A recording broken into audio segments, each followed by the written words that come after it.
좋으신 주님의 은혜가 오늘 이 시간 우리 모든 교우들과 함께 하시기를 바랍니다. 오늘 우리가 함께 은혜 받으실 말씀은 미가서 7장입니다. 오늘 본문인 미가서 7장은 선지자의 재앙이로다 나여라고 하는 그런 탄식으로 시작을 합니다. 선지자에게 직면한 재앙이란 도대체 무슨 재앙이겠습니까? 이 재앙이로다라고 하는 이 말이 시브리어로 알라이라고 하는 단어인데 이게 화로다 혹은 슬프다라고 하는 의미를 지니고 있습니다. 그러니까 미가 선지자에게 전쟁이나 기근이나 질병 등과 같은 재앙이 닥쳤다는 것이 아니라 무언가로 인해 극도의 슬픔에 빠졌다라고 하는 그런 표현입니다. 내가 슬프도다라고 하는 의미의 탄식이 되는 것이죠. 그렇다면 미가 선지자가 슬퍼하는 이유는 무엇이겠습니까? 1절을 보면 포도송이가 없고 무화과가 없기 때문입니다. 물론 이것은 포도나무와 무화과 나무에서 과실을 수확한 후 더 이상 과실을 딸 수 없고 먹을 것이 없어서 허망한 마음에서 나오는 슬픔이 아닙니다. 포도송이가 없다는 것과 무화과가 없다는 것은 의인이 없다라고 하는 그런 의미입니다. 2절의 표현으로 그 이유를 말하자면 경건한 자가 세상에 사라졌고 정직한 자가 사람들 가운데 없기 때문입니다. 미가 선지자는 이사야 선지자와 동시대의 인물입니다. 그리고 그가 활동했던 시기는 미가서 1장 1절에 밝히고 있듯이 유다 왕 요담, 그리고 아하스, 그리고 히스기야가 집권할 때였습니다. 미가 선지자는 남유다에 대한 예언뿐만 아니라 북이스라엘에 대해서도 예언을 하였습니다. 미가 선지자가 예언 활동을 하였던 시기는 북이스라엘이 주역으로 인해서 멸망을 당할 때였으며 남유다 역시 범죄에 대해서 결코 자유롭지 못할 때였습니다. 의인이 없던 시대의 특징으로 살인, 납치, 뇌물거래, 탐욕으로 인한 야합 등이 있습니다. 2절 하반절에 무리가 다 피를 흘리려고 매복하며 각기 그물로 형제를 잡으려 하고 라고 하는 그런 표현은 살인과 납치가 횡행했음을 이야기하고 있고 또 3절에 두 손으로 악을 부지런히 행하는도다. 그 지도자와 재판관은 뇌물을 구하며 권세자는 자기 마음의 욕심을 말하며 그들이 서로 결합하니 이 표현은 뇌물 거래와 탐욕으로 인한 야합이라는 악행이 그 당시 저질러지고 있었다라고 하는 것을 말해주고 있습니다. 미가 선지자 시대처럼 오늘날 우리가 살아가는 시대에도 그들의 악행의 범주와 다르지 않습니다. 이 땅에서도 살인과 납치가 일어나고 있습니다. 이 땅에서도 탐욕에 빠진 권세자들이 야합을 하며 지도자들과 범죄인들의 뇌물 사건들이 일어나고 있습니다. 우리가 사는 이 시대가 무전유죄와 유전무죄 그리고 무건유죄와 유건무죄라고 하는 것이 사라지지 않는다면 미가 선지자가 죄악을 고발한 시대와 무슨 차이가 있겠습니까? 이런 질문을 해보게 됩니다. 과연 이 땅에 의인이 살아있는가? 우리 대한민국에 의인이 살아있습니까? 있다면 왜 미가 선지자 시대의 악행들이 여전히 이 시대의 이 땅에 일어나고 있는 것입니까? 예수 그리스도의 보혈로 죄사함을 받은 의인들이 예수 그리스도를 닮아 바른 삶을 제대로 살아오고 있다면 어떻게 이런 일들이 이 땅 가운데 지속될 수 있겠습니까? 세상의 통치를 받는 세속인들과 하나님의 통치를 받는 백성들이 공존하는 공간을 각각 분리해서 일어나는 현상들을 바라보아야만 한다고 핑계할 수 있겠습니까? 그리스도인들이 사명을 잘 감당하지 못한 점에 대한 깊은 반성이 있어야 하겠습니다. 의인이 없어 악행이 만연하는 시대의 또 다른 특징으로는 절대선의 기준이 허물어진다는 것입니다. 세속적인 가치관에 의해 발생되는 나쁜 습관과 관행이 만연하게 되면 그릇된 행동이 그릇된 것인 줄을 모르게 됩니다. 그것이 지속되면 좋지 못한 문화가 되어버립니다. 그래서 저속한 사회, 저속한 나라가 되어버립니다. 이렇게 악행으로 점철된 이스라엘의 사회에서 미가 선지자는 의인을 찾아볼 수가 없었습니다.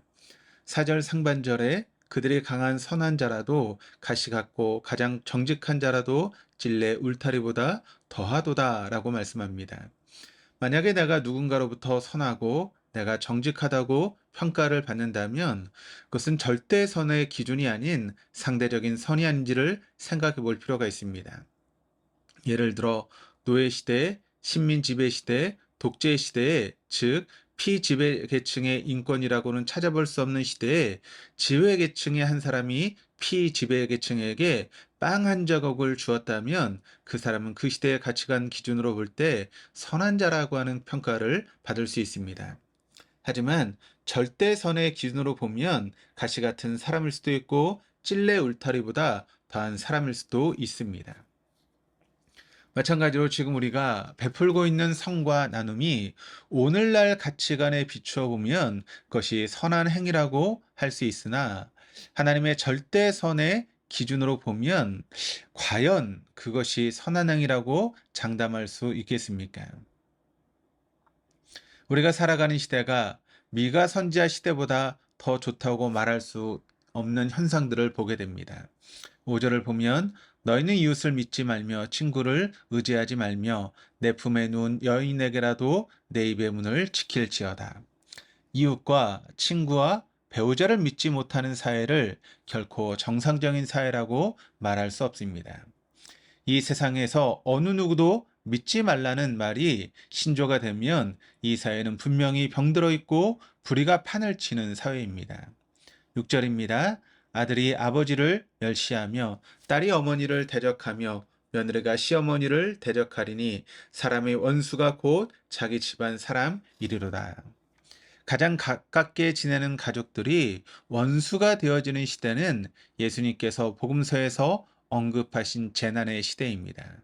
그것은 곧 의인이었거나 의인이 자신의 의를 드러내기 불가능한 그런 시대인 것입니다.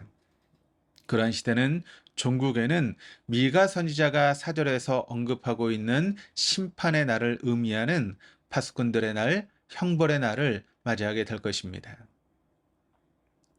이 땅에 정말 의인이 없겠습니까? 악인이 득세하고 있기 때문에 의인들이 때를 기다리며 조용히 살아간다라고 말할 수 있을 것입니다. 하지만 예수 그리스도의 보혈로 의롭게 된 자들은 어떤 어려움 속에서도 등불을 말 아래 두지 않듯이 세상의 빛이 됨으로 하나님의 의를 드러내어야 합니다. 그렇게 되면 빛이 어둠을 물리치듯이 의인이 의로움으로 악을 물리치게 되고 그 결과 악인이 득세하지 못할 것입니다.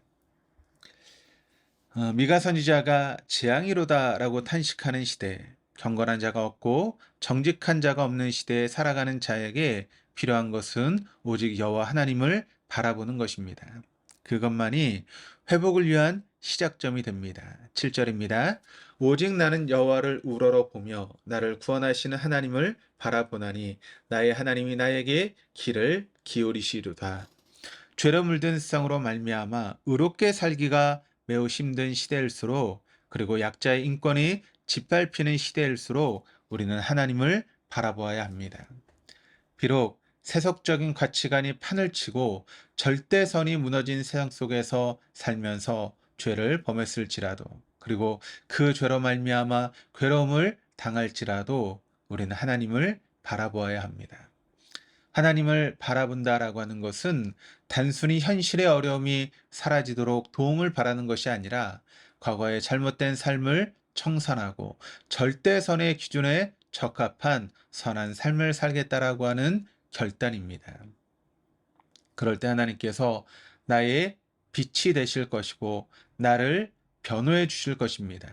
그리고 14절처럼 주님을 의지하며 기도할 때 또 15절에처럼 과거에 얽매였던 세계로부터 출애굽할 수 있는 놀라운 하나님의 응답을 받을 것입니다. 우리가 18절처럼 주와 같은 신이 어디 있으리까라고 하나님을 찬양할 수밖에 없는 이유는 하나님께서 죄악과 사람의 허물을 사유하시기 때문에 그렇습니다. 하나님께서는 인애하시고 진노를 오래 품지 않으시고 우리를 불쌍히 여기시기에 19절의 말씀처럼 우리의 모든 죄를 깊은 바다에 던지실 것입니다. 이처럼 인내하시고 성실하시는 하나님을 바라보며 기도하며 찬양할 수 있기를 주님의 이름으로 축원합니다. 기도하시겠습니다. 하나님 아버지, 가시와 같은 존재, 찔레 울타리보다 더한 존재인 저희들에게 인애와 성실을 베풀어 주셔서 허물과 죄를 사유하심을 감사드립니다. 이 시대가 소돔과 고모라 시대와 미가 선지자 시대처럼 의인이 부재하는 시대가 되지 않기를 소원합니다. 의인이 숨어 살아가는 시대가 되지 않기를 소원합니다. 죄악된 세상이 하나님을 바라보게 하시고 또 회복의 은총을 누리게 하옵소서. 앞으로의 인생 여정에서 하나님 보시기에 선한 자로 살아갈 수 있도록 인도하여 주옵소서. 감사드리며 예수 그리스도 이름으로 기도드립니다. 아멘.